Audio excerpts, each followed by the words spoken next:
Hi, guys. Now, we're going to need you to comment because we had an issue with StreamYard and we weren't 100% sure that we were live.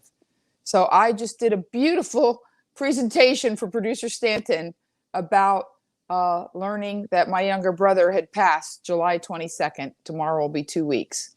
So I'm a big believer that life is happening for us and not to us.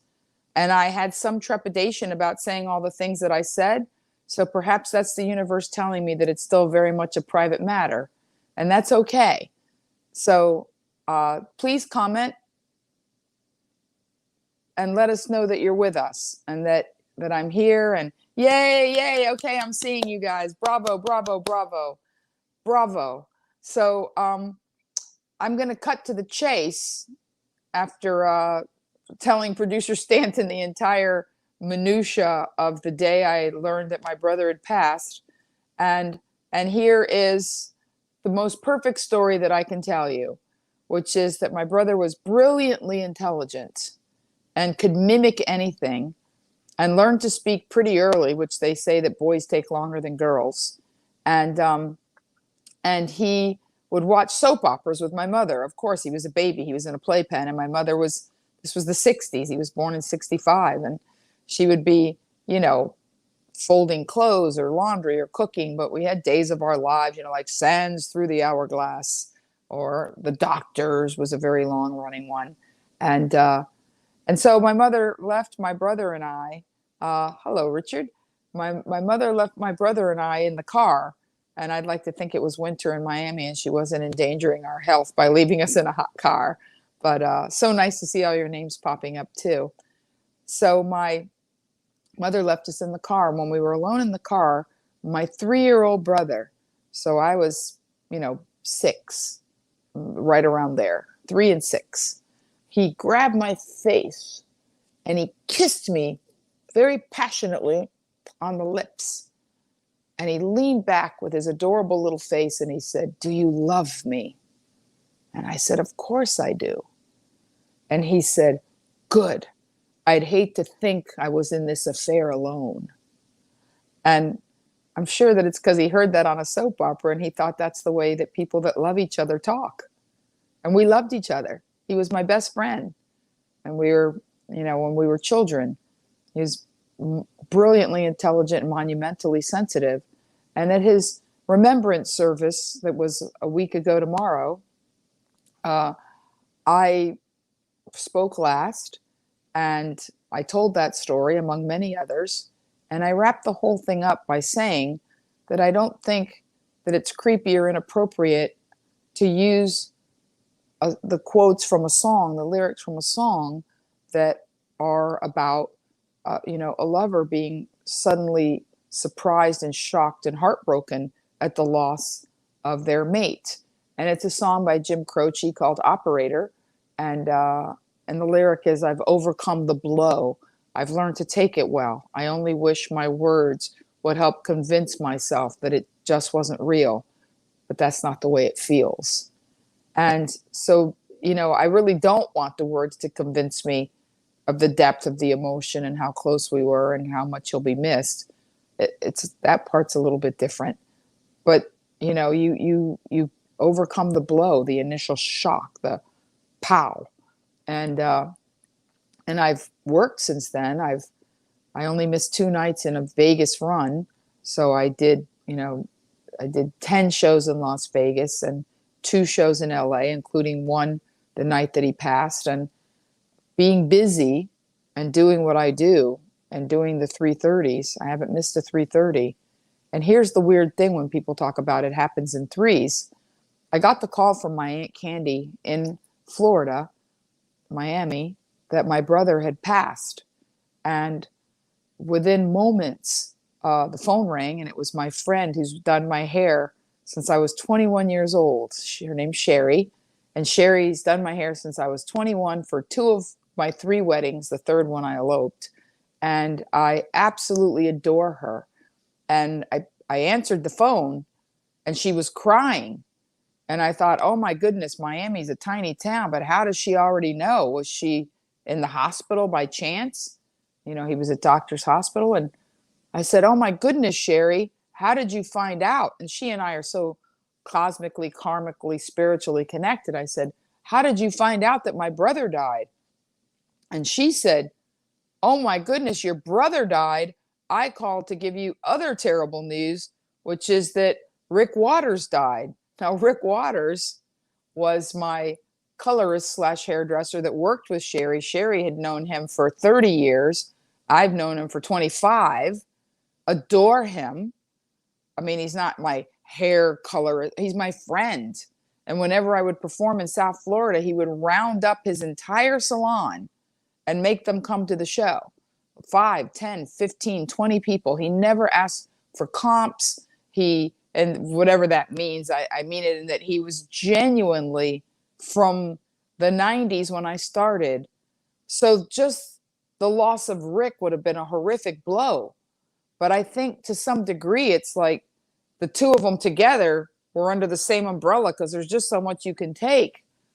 Well, then on the Friday after my brother passed, I got a call from a beautiful girl named Elena, who on my 330 is known as Almost London, who had called me almost a year ago to let me know that she needed a miracle and that she had a bad prognosis in June. And could the 330 gang pray for her? Well, we prayed for her. She got messages from as far as New Zealand and the Canary Islands in Africa. And Sherry, my hairdresser, since I was 21, contacted her and said, I've known Monique since she was 21. If she says you're not going to die, you're not going to die. And the beauty is she didn't die right away. She was beloved. She had had some challenges within her own family. It's not my story to tell. But the 330 group embraced her, kept up with her, loved her, prayed for her, wore t-shirts in her honor. We spent New Year's together. I met her. I visited her. She lived in San Jose, thank goodness. So we became friends. And when I would go to visit my mother, I spent Christmas Eve with Elena. I spent Halloween with Elena. I just saw Elena 2 months ago. I have a Madonna in my home that she gave me as a gift. It was one of the few remaining things she had of her mother's. It's in my house. And I believe that we allowed her to die in the arms of a group of people that adored her. We put time on her clock, and we allowed her to get her son settled. And her son Landon sent me a beautiful message thanking me for our support, the love of the 330 gang. And what ended up happening was that Landon's best friend, who is also the son of a single mom, the mom said that she would take Landon and raise him with his best friend as brothers. So that's how that happened. And we allowed her to get settled, and we loved her. And she died knowing she was loved by people around the world. My brother died knowing that we were besties and I always had his back. And oddly enough, less than 5 weeks ago, Saturday will be 5 weeks ago was last Saturday, 6 weeks ago, I was in Miami doing a show, and Rick opened the salon early just to do my hair. And it was very early. And he was coloring my hair on Saturday. It's crazy. On Saturday, June 26th. And he was tired and downcast and complaining about how overweight he was. And I'm being honest with you because you're wonderful people and I love you. He did not want to get vaccinated, even though he was overweight and, probably drank a little more than he should. And his wife was a cancer survivor. He did not get vaccinated. And he kept thinking that he had pneumonia. They let him know that he had COVID. And he went very quickly. And not only did he get COVID, but 2 of his children got COVID, and they're fine. But, I'm not a political person, and I don't jump on soapboxes, but I'm very grateful that the Melrose Improv sent out an email saying that I couldn't perform unless I showed proof of vaccination. And I reluctantly, with enormous trepidation and not wanting to, I'm just one of those people that looks at everything with a healthy dose of skepticism, but for my own sake and the sake of my career, and wanting to be on stage, I got the J&J in May. And again, you can't make this up. The Sunday before my brother passed, I went to a service in Vegas of a comedian friend of mine. And evidently it was a spreader event, and several comedians, including Tom Rhodes and a few other people of note, came down with COVID. Well, I felt confident that I could. In fact, the last show that I did with you guys, Kathleen Dunbar, who's also a person who refused to get vaccinated, and the comedy club in Vegas said, you know, you cannot be on our stage or in our green room without a vaccination. She didn't even go to Carl LaBeouf, C.D. LaBeouf, Carl LaBeouf's. He was one of the original outlaws of comedy with Sam Kinison. His service, because she was feeling poorly, and oddly enough, she got COVID without even going to the service, and has been out of work, you know, she was supposed to work with me again at the Comedy Cellar, and she didn't. And I felt confident flying to Florida because I take extra precautions. And I feel blessed, because you have to count your blessings, that I was able to be with my family, not on a Zoom, that we had a real remembrance, and that 30 people showed up and spoke beautifully. So enough about that. We'll talk more about it towards the end of the show. It's not going to be a full show, but I also want to talk about, you know, the news cycle. And I pulled a couple of stories. One of them was that the third policeman involved in the insurrection of January 6th has committed suicide.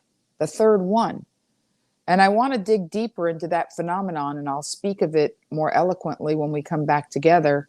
I'm hoping that producer Stanton is available this Sunday so we can get back on track. Saturday night, I have a show in Belmont, Bellflower. It's off of Belmont Boulevard, but it's in Belmont, Bellflower, Los Angeles. So if anybody is interested, you can send me a message on YouTube, and I'll let you know. It's a new comedy club. I think it's called the Stand Up Room, but the Stand Up is in the title, and it's on Belmont, so it's pretty easy to find. And it's a lovely little club off the 605 in a very old school, feels a little bit like San Pedro neighborhood, diverse neighborhood, definitely being gentrified. I very much enjoyed performing there in the past, and I'm very much looking forward to Saturday night show. So if you're in Southern California, as I know Martina Gilbertson is, and I have a few other fans that have said next time you're around the LA area, this is about 20 miles from Hollywood, and you know, it's not terribly far from downtown or East LA. It's a nice little place. But I digress, forgive me. It's interesting because I put do not disturb, but evidently you can still get Facebook messages even when your phone is set on do not disturb. And I have somebody that, as the kids say, is blowing up my messages. But long story short is that I want to do a makeup show on Sunday. I'm hopeful that producer Stanton, he gave me the thumbs up. And I said that because I want to dig into this phenomenon. I don't follow the news as closely as I did when I was on KFI or even at the beginning of Talk of Our Times, because it feels like, and I would like your comments, and I'd like even producer Stanton to thumbs up if it feels that way. It feels like there's only three things that happen in the news cycle. Everything else is minutia that falls under these three big umbrellas. The first umbrella is that as they prosecute the people of the insurrection, and I understand that,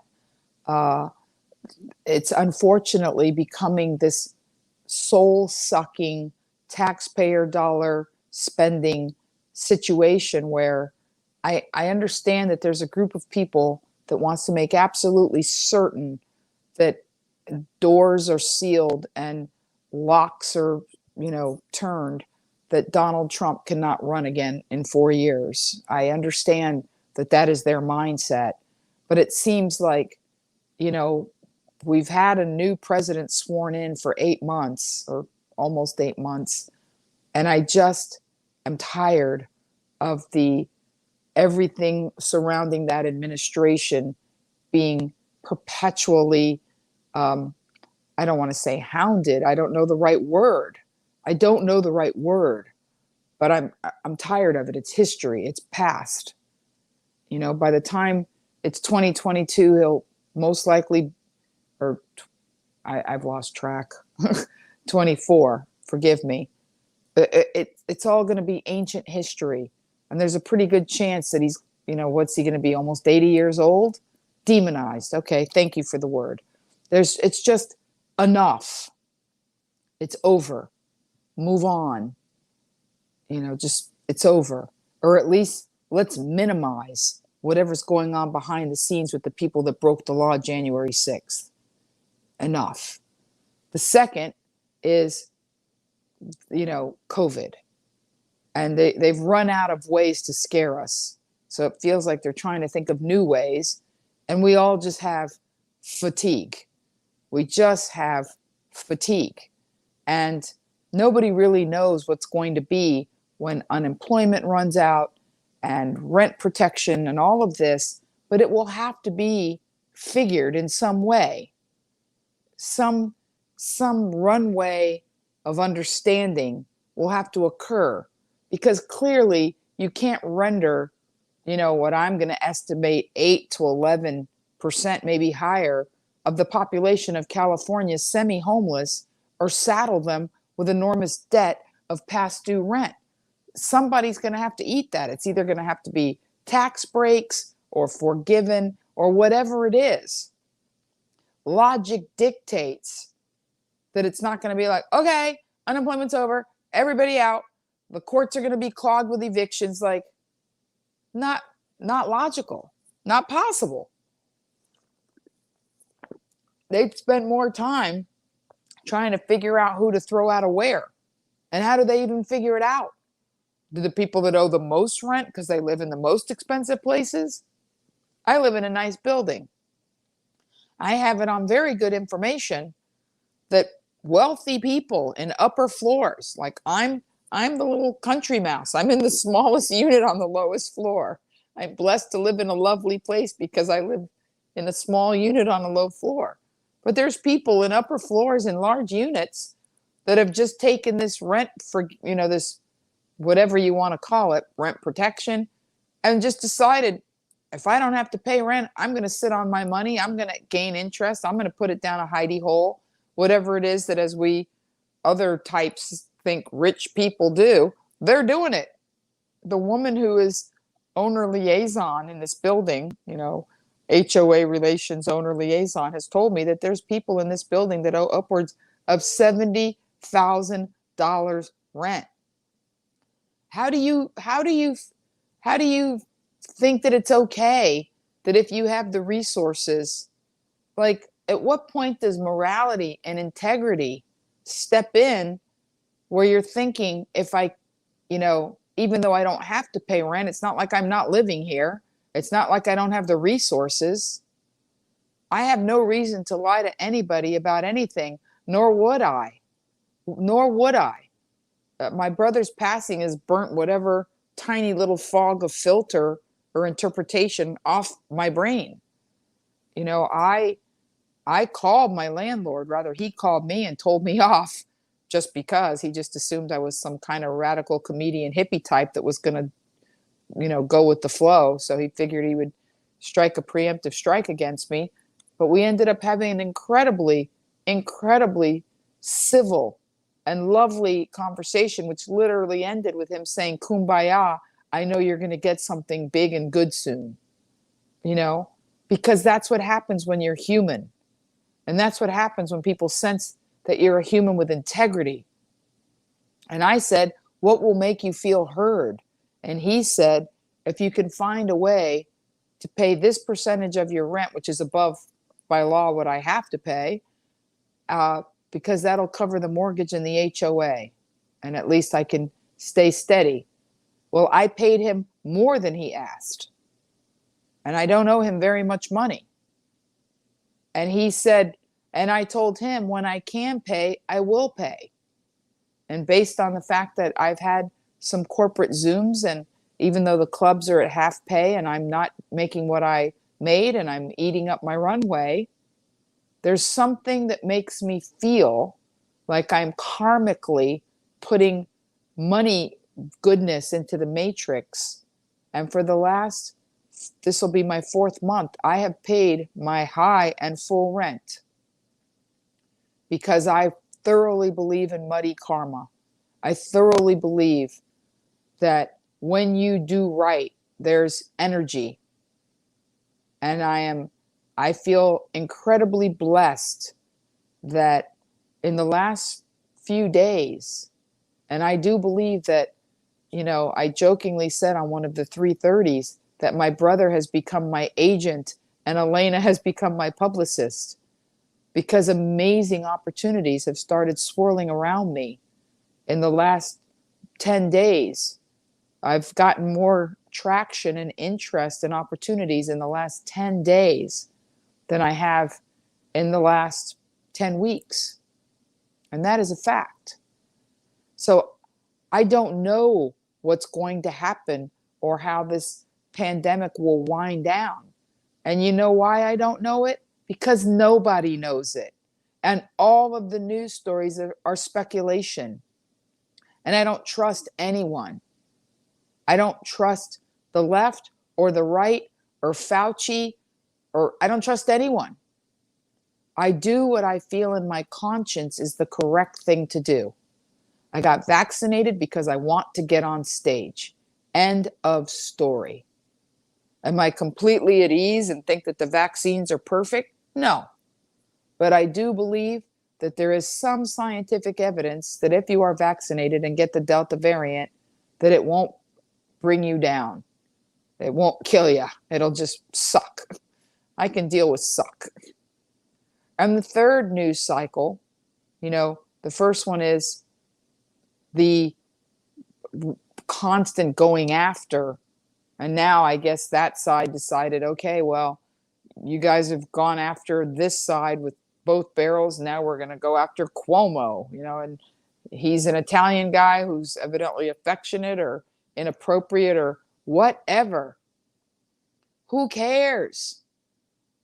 None of these women have come forward and said, this happened, any more than Anita Hill came forward and said that happened. At what point do we allow people to tell their own stories? That's why there's a whole lot of things that I don't say on here, because it's not my story to tell, even though it would be interesting and salacious and probably get me into the algorithm and people would want to know more about that. It's not worth it to me. And then the third news cycle, the first is that. The second is, how is COVID going to end? And infirmation, as I call it. And then the third news cycle is just bringing us down. It's all about the fallout of 1 and 2. Like, we need to know that COVID is making people depressed, or that drug addiction is all-time high, or that suicide is now evidently an option for more people than it ever. Like, really? I need to read that? No. So I apologize that, the talk of, I'm telling you in advance that the talk of our times on Sunday will have some news, but I am going to endeavor to keep us out of infirmation and inflammation. I'm going to endeavor to find news stories that are going to combat what's happening in the news cycle. I am going to endeavor to find information that will uplift you. Like, even the Olympics have been hijacked by this person's mental health and this person's self-care, and this person dropped out and this person won't wear bikini bottoms. And then Pink says if they don't want to wear bikini bottoms, I'll pay the fines. And the lady gymnasts are saying we're going to perform in long onesies because it's more dignified. And it's like, enough. Enough. We are sucking the joy out of the tiny little bits of joy that we have left. We need to stop doing that. And I believe with all of my heart that if you give me the opportunity, that I will help you find the stories, the mindsets, the perspective that will bring you joy. Because that's all that matters. It's biblical. Spread the good news. Nowhere does it say, find something that sucks and then shuffle the deck and speculate until everybody's fatigued from negativity and fear, that they've been so torqued for so long that they don't even know what to think anymore. We're wearing out our spiritual adrenal glands. And I'm here to tell you that the loss of 3 people that meant the world to me, including my tiny baby brother, even though he wasn't a tiny baby brother, have made me double down. Not only am I not giving in to despair or doubt or information, I am doubling down on having their legacy be to mind the gold, to find the good, to bring it, to bring the joy, to bring the nuggets of gold that'll sparkle, bring the bling. Because we need to do that proactively. It's no longer enough, as I say, random acts of kindness are lovely, but they're not enough. We need to wage goodness, integrity, joy with the same ferocity that right now the media, the powers that be, the infrastructure, whatever you want to call it, they have held our attention for too long in the wrong way. I say we stop paying attention. See, that's why they call it paying attention, because your time and your attention is your most precious commodity. I know I've mentioned this before, but there's a book called The Science of Getting Rich by Wallace Wattles. And it has nothing to do with money. It has everything to do with currency and alignment. And how when you are in alignment and your energy is in sync and you flow, the money will follow. It'll follow that energy. Wealth is inevitable when you're in alignment and you're doing what you were designed to do, and you're in joy and you're flowing. Your energy's right. There's no kinks in your wire.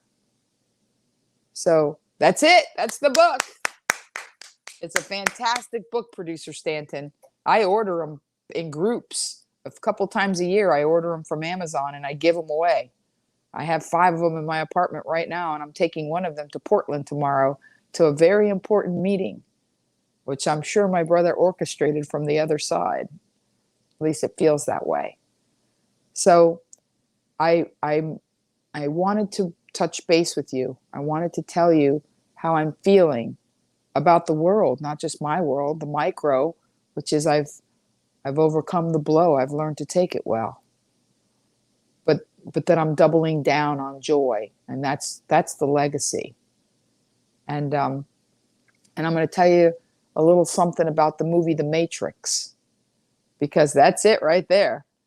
Because I love that movie, and I always jokingly say that it's not a movie, it's a documentary.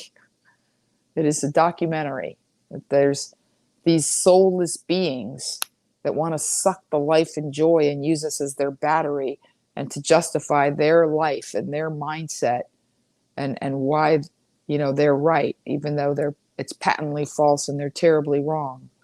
And I feel like we my fan base, the people that I love that. Thank you, Producer Stanton. That those of us that come together in community, whether it's 3:30 or once a week or both, or whoever you are, if you're listening to my voice and I drew you and you're here, we are on the Nebuchadnezzar. We are going to Zion. We know truth. We are not going to allow information to suck the life out of us. And the way that the oracle just guides Neo with breadcrumbs of information, have you ever been in love? You just know it, balls to bone. And the way she talks about it, she says, I can see why she, I forget the exact line, but she's referring to Trinity. And he says, who? And she says, not very bright. But then she says, and this part I do know, Morpheus believes you're the one so strongly that he's going to sacrifice his life for yours. And see, here's the beauty of that, is that Neo, at that juncture, doesn't believe that he's the one. But he doesn't have to believe he's the one. All he had to know in that moment is that that was not acceptable and that Morpheus couldn't die. That's the only piece of information he needed. He was of enough strength and integrity that he was not going to allow that. And in the knowing of that information, he could walk a little closer to the next piece of information, which is we have to rescue Morpheus.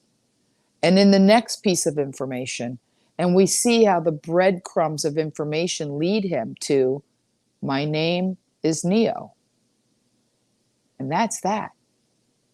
And I'm hoping that there's something in my words that even if you can't grasp how important you are in the scheme of things and how much your sudden loss would trigger so many emotions and effects like a ripple in a pond, I would like you all to think that I'm telling you individually with all the love in my heart that we believe in you so strongly.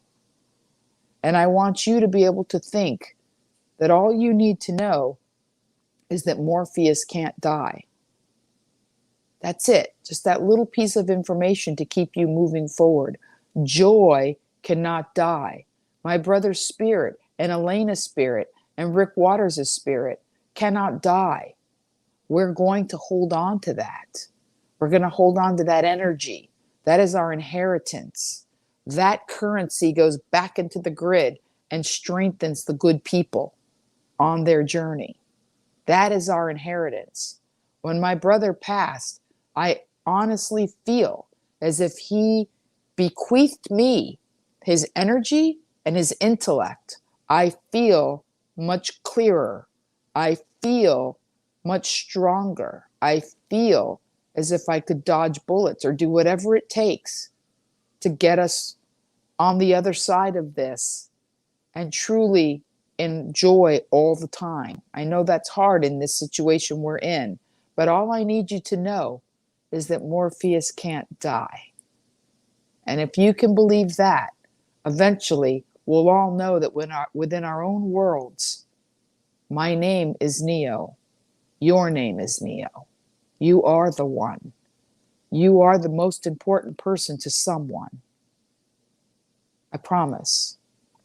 And on that note, I would like producer Stanton to post a picture of my brother because I don't want you to see my face.